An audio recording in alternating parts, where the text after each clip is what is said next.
I'm about to go to Buckingham Palace to tender my resignation to Her Majesty the Queen and to advise her to ask Boris Johnson to form a new administration. I repeat my warm congratulations to Boris on winning the Conservative leadership election. I wish him and the government he will lead every good fortune in the months and years ahead. Their successes will be our country's successes, and I hope that they will be many.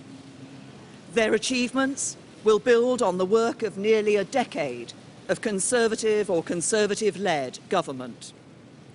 During that time, our economy has been restored, our public services reformed, and our values defended on the world stage. Of course, much remains to be done.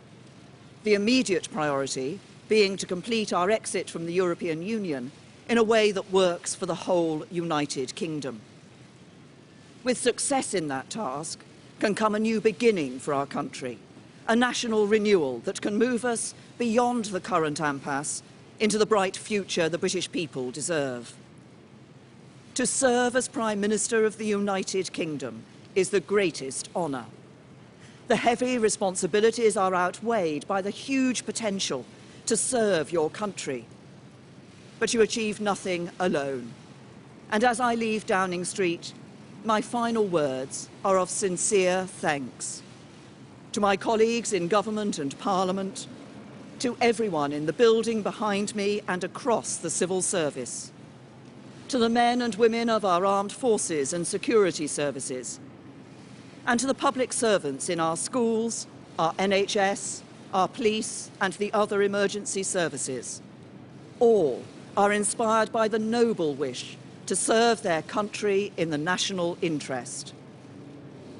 I also want to thank the British people, everyone who loves our great country, who works hard for their family and wants their children and grandchildren to enjoy greater opportunity than they did. Thank you for putting your faith in me and giving me the chance to serve.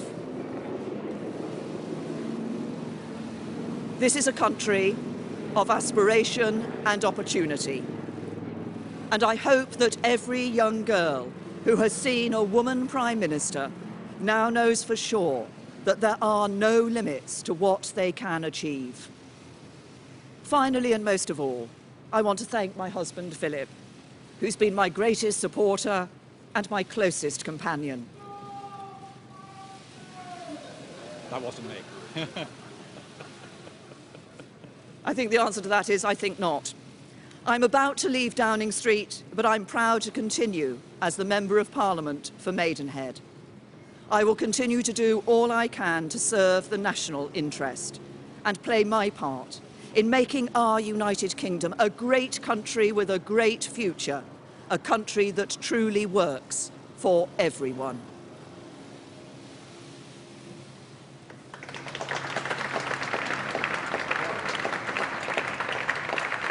So the Prime Minister and her husband Philip posing on the doorstep of number 10 for the last time. The podium being moved to one side, waving goodbye there. Mrs May managing an ad-lib in the middle of that speech when the gentleman who goes around Westminster crying "Stop Brexit" interrupted her speech. And she said, I think the answer to that is, I think not.